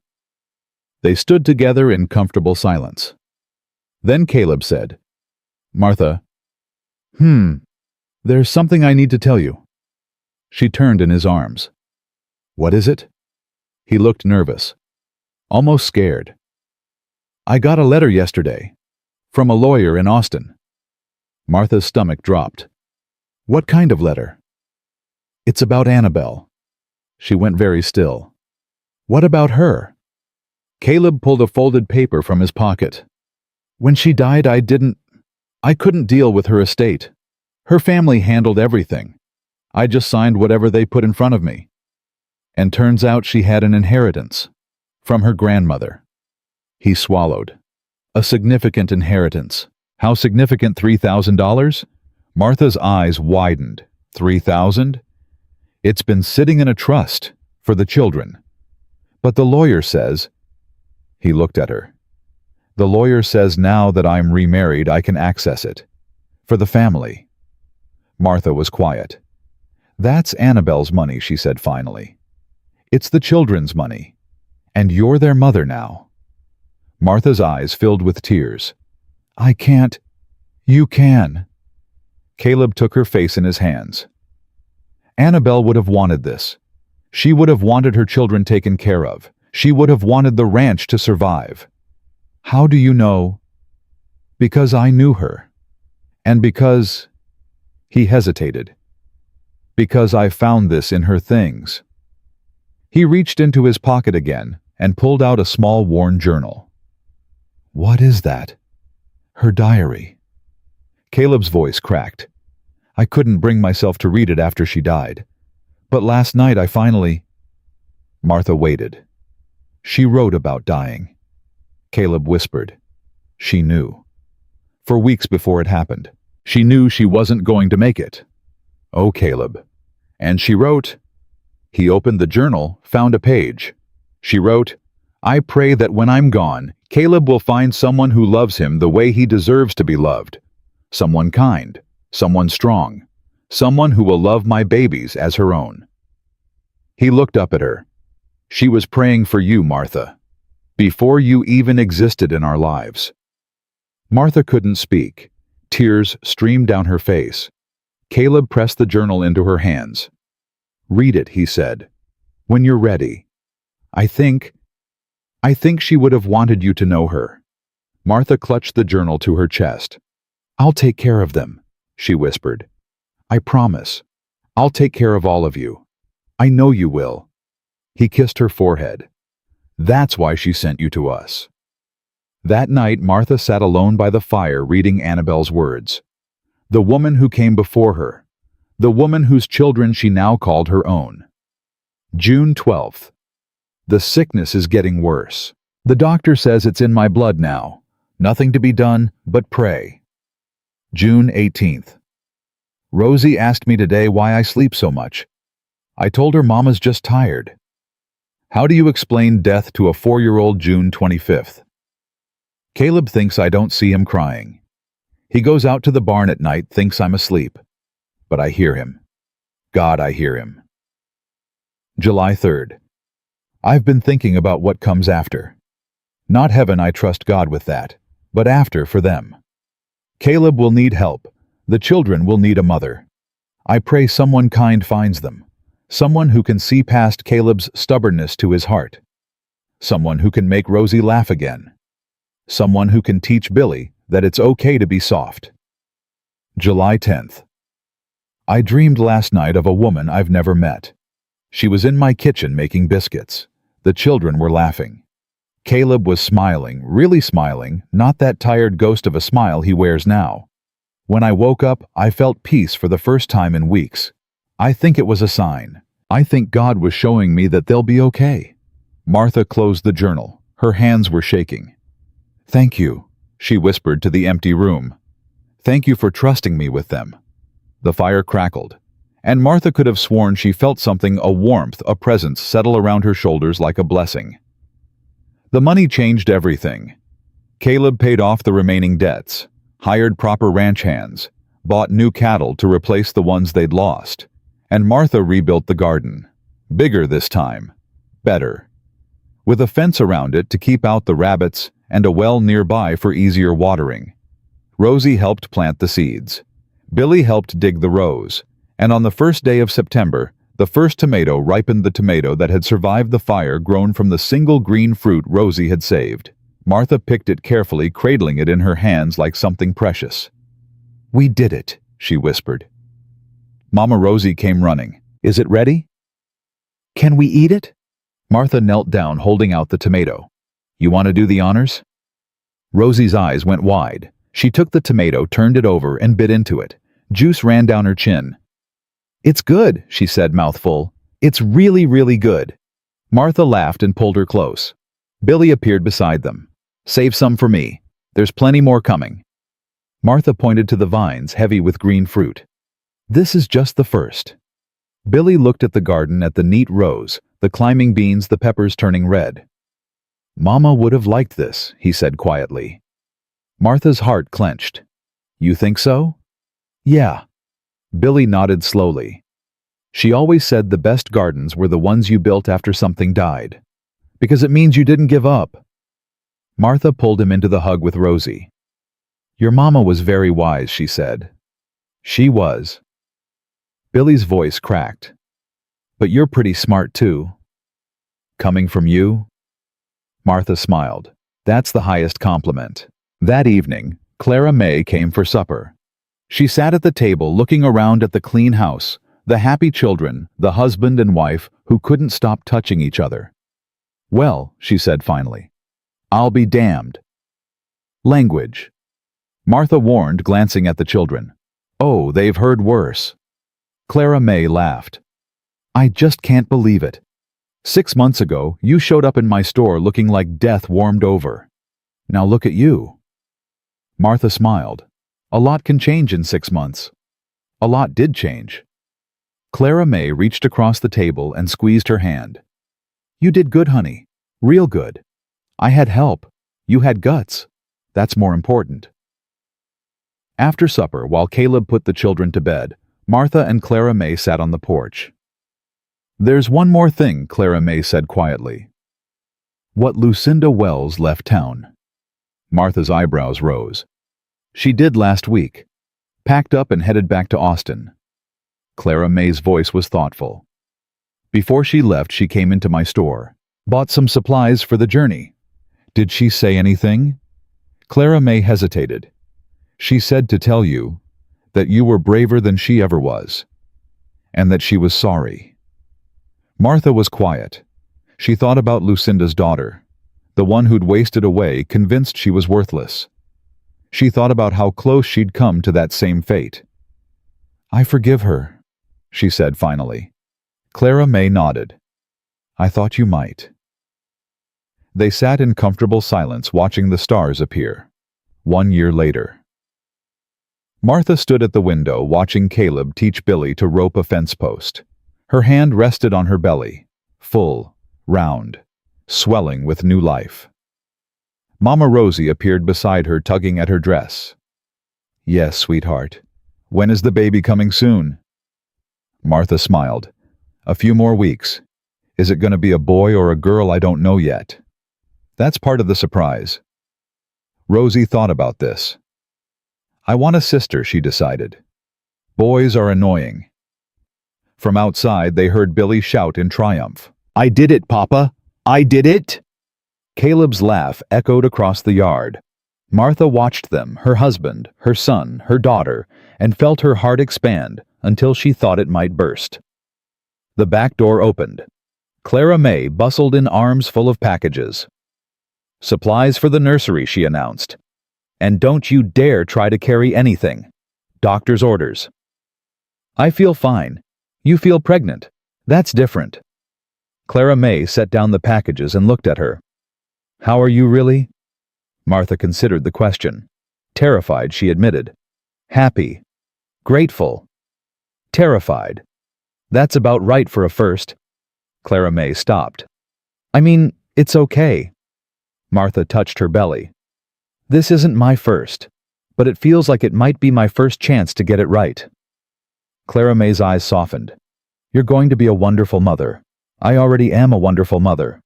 Martha smiled. To Billy and Rosie, "This one's just extra." Clara May laughed. "That's the spirit." That night, Martha woke to pain. Not the sharp, terrifying pain of before. Something different. Something right. "Caleb." He was awake instantly. "What is it? I think it's time." The next hours blurred together. Clara May arrived. Then the midwife. Then Reverend Hutchins, who waited on the porch with Caleb while the women worked. Martha gripped Clara May's hand. "I'm scared." "I know. What if it happens again? What if I can't listen to me?" Clara May's voice was fierce. "You are not the same woman who lost that baby. You're stronger now, you're loved now, and this baby is going to be fine. How do you know?" "Because God doesn't give us the same tragedy twice. He gives us the chance to write a different ending." Martha screamed. And then, a cry. Thin, high, perfect. The midwife lifted a tiny squalling bundle. "It's a girl," she said, tears streaming down her face. "A perfect, healthy girl." Martha reached for her daughter. The baby was placed in her arms, and time stopped. She looked down at this tiny life, red-faced, furious, utterly beautiful, and felt something break open inside her. All the grief, all the loss, all the years of believing she was worthless. Gone. Replaced by love so fierce it hurt. "Hello," she whispered. "Hello, sweet girl. I've been waiting for you." The door burst open. Caleb stumbled in, eyes wild. "Is she? Are they?" "We're fine." Martha looked up at him, tears streaming down her face. "We're both fine." He crossed to the bed and knelt beside her. When he saw the baby, he started to cry. "She's beautiful," he breathed. "She's so beautiful. She looks like you. She looks like us." He touched the baby's cheek with one gentle finger. "What should we name her?" Martha thought about it. About Annabelle, who had prayed for someone to love her family. About the garden that had burned and grown back stronger. About the tomato plant on the windowsill that had survived against all odds. "Hope," she said softly. "Her name is Hope." Caleb smiled through his tears. "Hope Thornton," he whispered. "Welcome home." The door opened again. Billy and Rosie peered through faces anxious. "Can we come in?" Billy asked. "Come meet your sister." They crept to the bed. Rosie gasped. "She's so tiny." "She's perfect," Billy said solemnly. He looked at Martha. "Can I hold her?" "Sit down first and support her head." Billy sat carefully. Martha placed Hope in his arms. He looked down at his sister with an expression of pure wonder. "I'm gonna protect her," he said. "Always. I promise." Martha's heart overflowed. "I know you will." Rosie leaned close, studying the baby's face. "She's got Mama's eyes," she whispered. Martha blinked. "Which Mama?" Rosie looked up at her. "Both," she said simply. "She's got eyes like the first Mama, but her smile looks like yours." Martha didn't know what to say. Caleb squeezed her hand. "That's the best of both worlds," he said quietly. "Yeah." Rosie nodded seriously. "She's going to be really smart and really brave, because she has two mamas watching over her." Martha gathered her children close. All of them. Billy and Rosie and tiny perfect Hope. Her family. The family she'd never thought she'd have. The family she'd earned one painful step at a time. "I love you," she whispered. "All of you. More than I ever knew I could love anything." "We love you too," Mama Rosie said. "Even though you're mushy," Billy added.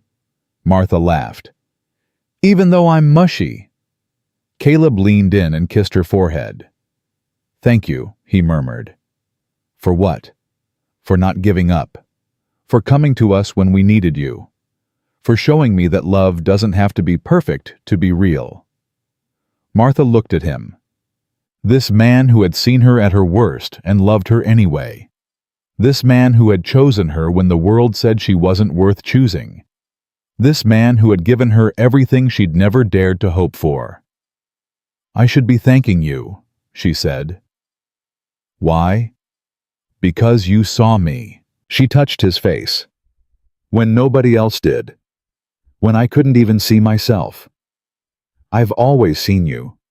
I know." She smiled. "That's why I stayed." Outside, the sun rose over the Texas plains. Inside, a family held each other close. And Martha Jane Thornton, who had once believed she was too broken, too damaged, too worthless to ever be loved, finally understood the truth. She had never been worthless. She had just been waiting. Waiting for the right people to find her. Waiting for the courage to fight for herself. Waiting for the faith to believe that second chances were real. And now, holding her newborn daughter in her arms, surrounded by the children who called her Mama, and the husband who called her everything she knew, she had found her home, not in a place, in people, in love, in the fierce, stubborn, beautiful choice to keep growing even when the world tried to burn her down. 6 months later, Martha stood in the garden with Hope on her hip. The tomatoes were heavy on the vine. The beans climbed toward the sky. The peppers were plentiful enough to make salsa for the whole town. Caleb came up behind her, wrapping his arms around both of them. "You did this," he said quietly. "All of this. We did this." He kissed her cheek. "Same thing." Billy ran past, chasing Rosie through the rows. "Careful of the tomatoes," Martha called. "We know Mama." She watched them, her children, her husband, her home, and felt something she'd never felt before. Peace. Real bone-deep, unshakable peace. Caleb rested his chin on her shoulder. "What are you thinking?" "I'm thinking." Martha smiled. "I'm thinking that Theodore was right about one thing." "What's that?" "He said my body failed at everything." Caleb's arms tightened. He was wrong. "No." Martha looked down at Hope sleeping peacefully against her chest. "He was wrong about the failure part. But he was right that my body couldn't do what he wanted." "What do you mean my body couldn't shrink itself to please him?" Martha's voice was steady. It couldn't starve itself small. It couldn't pretend to be something it wasn't. She turned in Caleb's arms facing him. But it could do something else. What? It could carry life. She touched his face. It could nurture children who needed a mother. It could work this land and build this garden and fight for this family. She smiled. My body didn't fail Caleb. It just refused to be diminished. Caleb's eyes shone with tears. I love you, he said roughly. I know. No. He cupped her face in his hands. I mean, I love you. Every inch, every pound, every curve and line and imperfection. I love the body that gave me hope. I love the hands that feed my children. I love the heart that saved us all. Martha's eyes overflowed. I love you too, she whispered. He kissed her, long and deep and true. When they broke apart, Hope had woken up and was watching them with curious eyes. She's going to be loved, Martha said softly. By everyone, Caleb agreed. But especially by us. Especially by us. They stood together in the garden, husband and wife, mother and father, two broken people who had found wholeness in each other. And Martha finally understood. She had spent her whole life believing she took up too much space. But the truth was, she had just been waiting for a space big enough to hold her. And now she had one. A ranch that stretched to the horizon. A family that grew bigger every day. A love that had no limits. She looked at Caleb, at Hope, at Billy and Rosie running through the tomatoes. This, she thought. This is what I was made for. Not to be small. Not to be diminished. Not to disappear. But to grow. To nurture. To love fiercely and fight bravely and take up all the space her heart required. She smiled.